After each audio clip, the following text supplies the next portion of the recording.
Bom, pessoal, então vamos lá fazer um comentário sobre a AP, né? Relativa ao segundo bimestre. Aqui o gabarito, então, vocês coloquem as respostas aí, como vocês estão acostumados a fazer já, né?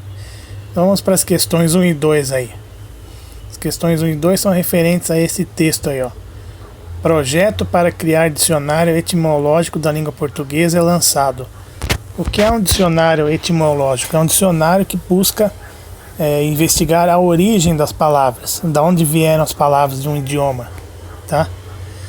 Então a questão 1 é, qual é o assunto principal desse texto aí, né? Fácil essa, né? Questão 2,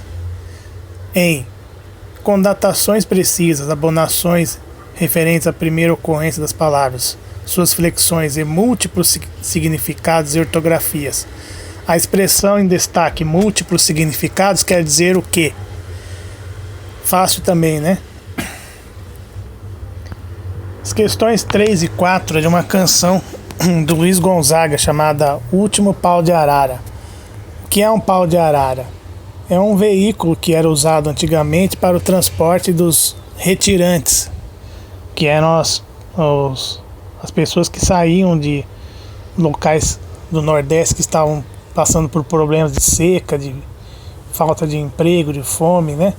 E essas pessoas subiam era uma espécie de um caminhãozinho, e essas pessoas eram transportadas de maneira bem precária, né? A maioria delas em pé, e era um caminhão bem precário de transporte de pessoas, tá?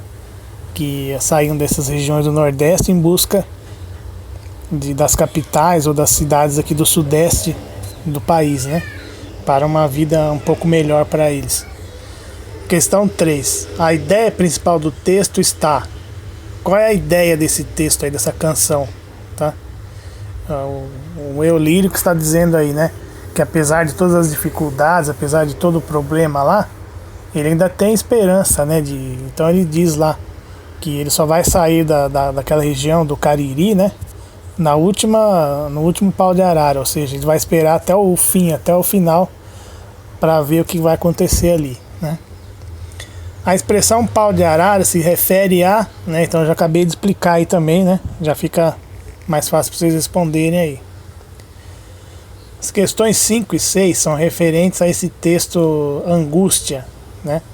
Que é do Graciliano Ramos. O Graciliano Ramos é um autor da segunda fase do modernismo, né? Da fase da geração de 30, que foi chamada essa geração. E ele também escreveu um livro fundamental que é Vidas Secas, tá? Tem também outros livros dele, Infância, Memórias do Cárcere, uma série de outros livros importantes dele.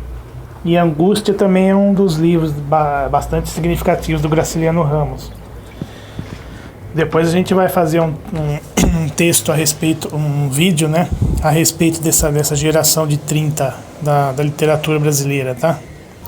Então, questão 5. No trecho da obra em Angústia, há uma indisposição entre o funcionário e o chefe, o que nos remete ao quê?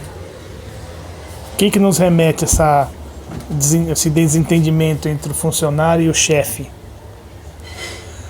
6. A obra Angústia, de Graciliano Ramos, apresenta uma denúncia entre a tomada de consciência do Brasil nos anos 30 com a modernização acelerada e o sistema escravista herdados pelo país. Então, nessa época de 30, né, havia já uma grande transformação na sociedade brasileira, que estava se industrializando. Houve a crise do café, com a queda da Bolsa de Nova York em 29, né? Então aí o Brasil estava passando por uma intensa mudança. Estava saindo de ser um país eminentemente agrário para ser um país mais industrializado, as pessoas começando a morar mais em cidades, havendo já uma classe operária, né? Então havia uma tendência de mudança, né, no país. Houve a Revolução de 30, que foi uma tomada do governo pelo Getúlio Vargas, né, acabando com a política dos governadores na época, que os presidentes do Brasil se alternavam, né, entre Minas e São Paulo. Era a política do café com leite. Em 1930 isso aí acaba sendo derrotada, né, essa forma de governo, com a chegada do Getúlio Vargas e também com a chegada da industrialização, de uma série de outras mudanças. Mais para frente a CLT, uma série de outras medidas que foram tomadas pelo governo que levaram a mudanças, né? Então essa consciência aí com a modernização e esse contraste com o sistema escravista, ele evidencia o quê, né? Questão 7. A canção Fala, né? Que é uma canção do grupo Secos e Molhados, que é um grupo que fez bastante sucesso nos anos 70, cujo principal integrante que ficou mais conhecido, depois fez carreira solo, foi o Ney Matogrosso, né? Então na questão 7 aí, a expressão lá, lá, lá, lá, lá, tem como função comunicativa o quê? A representação de um som, expressão poética musical, ironia para quem escuta, indicação de um lugar ou a euforia do eu lírico. O lá, lá, lá, lá, lá, então refere-se a quê, né? As questões 8, 9 e 10 referem-se a esse texto aqui, redes sociais e felicidade. Tá? Então vamos lá. Deu um probleminha aqui na tela, então vamos continuando. Redes sociais e a felicidade. Então ele diz aqui nesse texto que tudo que a gente vê na rede social nem sempre é a realidade, né? Às vezes as pessoas colocam lá coisas que aparentemente para quem vê tudo é lindo, maravilhoso, né? Você olha o Facebook de uma pessoa, o Instagram, é só viagens, comidas maravilhosas, baladas, curtições, e você nem percebe às vezes, né, que a vida daquela pessoa não é só aquilo, né? Que aquela pessoa também tem problemas, que tem dívidas, que tem contas a pagar, que tem uma série de outros problemas que até maiores que o seu. Mas aí você fica naquela vibe de rede social, você acaba falando, poxa, todo mundo é feliz, né? Só eu que me ferro. E não é bem assim, né? Tá? Então olha lá, que ele diz aqui nesse penúltimo parágrafo. A vida do outro tem o mesmo grau de dificuldade que a nossa. O que acontece é que a maioria das pessoas destaca somente o que acontece de bom. Lógico, você vai colocar lá no Facebook só o que você acha bom. Uma foto que ficou bacana, um momento feliz. Você não vai colocar lá, por exemplo, uma foto expondo uma conta sua no banco que está atrasada, né? Então é isso aí que ele quer dizer nesse texto aí, né? Questão 8. O autor optou por escrever parte do texto em primeira pessoa do plural. Qual é a primeira pessoa do plural? Vamos relembrar as pessoas. Primeira pessoa, eu. Segunda, tu. Terceira, ele, do singular. Primeira pessoa do plural, nós. Segunda, vós. Terceira, eles. Então a primeira do plural é nós, né? Qual a alternativa que está aí evidenciando a figura do nós? Vivemos em um mundo tecnologicamente avançado. Não considere essas escolhas. Todas as relações devem ser saudáveis. Dados coletados assinalam. Ou para desenvolver um material, os pesquisadores enviavam. Qual delas aí apresentam nós? Tá? Questão 9. O uso das aspas em grama do vizinho é sempre mais verde. Foi uma escolha da autora para quê? O que quer dizer essa expressão, a grama do vizinho é mais verde? Às vezes a gente acha que a nossa vida é ruim e a do outro é melhor que a nossa, né? Qual é o tema desse texto aí? Tá, na questão 10. Questão 11. Fazer o brasileiro ler é o maior desafio no Dia Mundial do Livro. Frequentemente as pessoas dizem, né? O brasileiro não lê, o jovem não lê, né?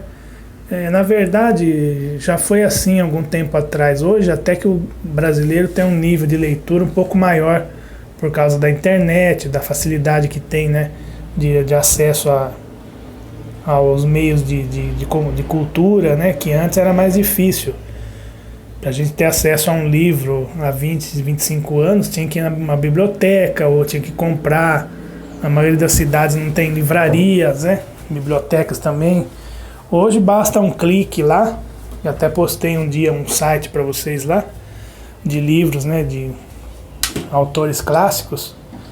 E tem lá à sua disposição uma série de livros de todas as literaturas mundiais, né? Então há essa facilidade, mas será que por causa disso o jovem lê bastante? Mesmo assim ainda é pouco, né? Houve um aumento, mas ainda é pouco. Olha o que ele diz aqui, ó. A internet tem sido um facilitador para o acesso à informação e à cultura e à leitura, mas o livro físico ainda é o principal meio de acesso à leitura.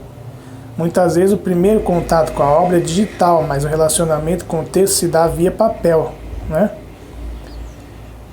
E quem acha que só os mais velhos é que leem, né? Os livros mais emprestados das bibliotecas são do público infanto-juvenil, né? E ele diz lá que ainda há um longo caminho a trilhar, né? Aqui no último parágrafo. Precisa integrar os leitores, promover interação com outras linguagens, enfim. Precisa ainda muita coisa para que o Brasil seja um país de leitores, né? Questão 11. A tese de que o país está longe de melhorar seus índices de leitura é defendida com qual argumento? Então ele diz lá que o Brasil ainda precisa melhorar muito, né? Qual argumento que ele usa aí para defender essa ideia?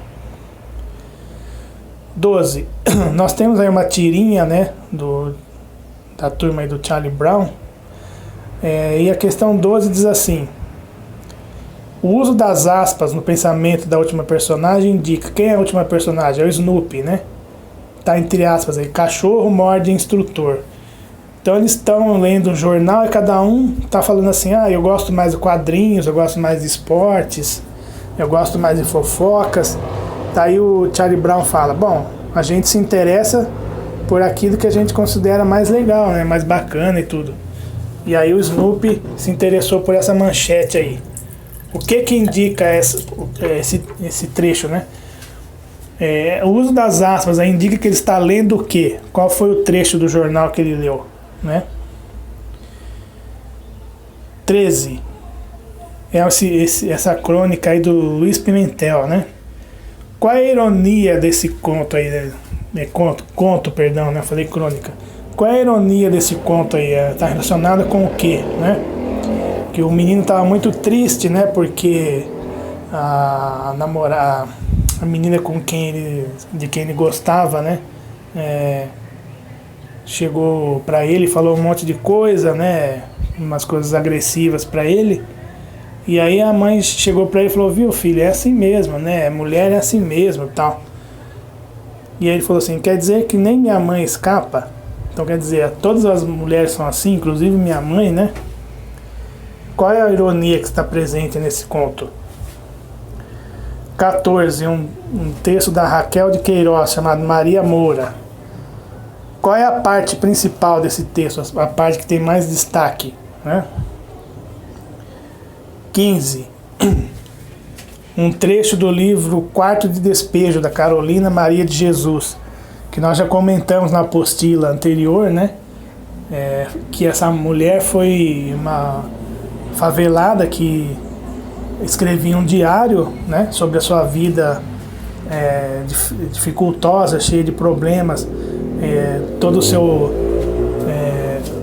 seu dia a dia conturbado para poder alimentar os filhos e a ela mesma, né?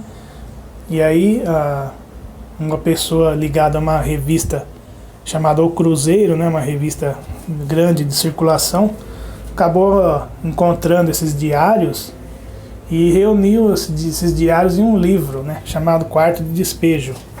E aí essa senhora acabou se tornando mundialmente conhecida, né, com esse relato dessa vida na favela, né. O Diário de Carolina de Jesus, Quarto de Despejo, retrata a vida da escritora, como eu disse, né.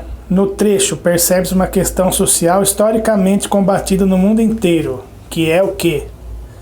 Então esse trecho ela está falando do dia 13 de maio, que é o dia que foram libertados os escravos, só que era 13 de maio de 58, né? E ela fala: E assim, no dia 13 de maio de 58, eu lutava contra a escravatura atual, a fome, tá? Então, qual é a questão social aí que é combatida, que ela trata aí nesse diário, nesse livro aí, né? Questão 16. Minha Vida de Menina, um livro da Helena Morley, né? Esse livro até caiu no vestibular da FUVEST aí anos atrás, né? Não sei se ainda está na lista desse ano. Depois eu até posso postar para vocês aí a lista dos livros que eles exigem, né, a leitura. É o diário de uma adolescente que foi escrito entre os anos de 1893 e 1895, em Diamantina, Minas Gerais.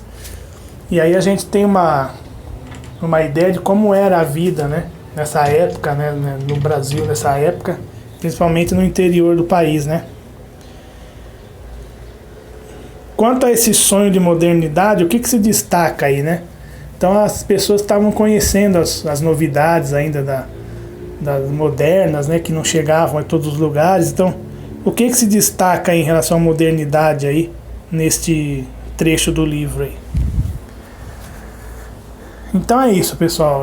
Espero que vocês tenham um pouquinho de ajuda aí com essa leitura que eu fiz aqui da AP. Façam, tá? E aí quando a gente tiver uma data para entregar, a gente avisa vocês através do grupo, tá bom? E a gente corrige e dá a nota para vocês. Vai ser a nota do bimestre, a mais importante do bimestre aí, tá bom? Obrigado então pelo apoio aí, beijo do gordo.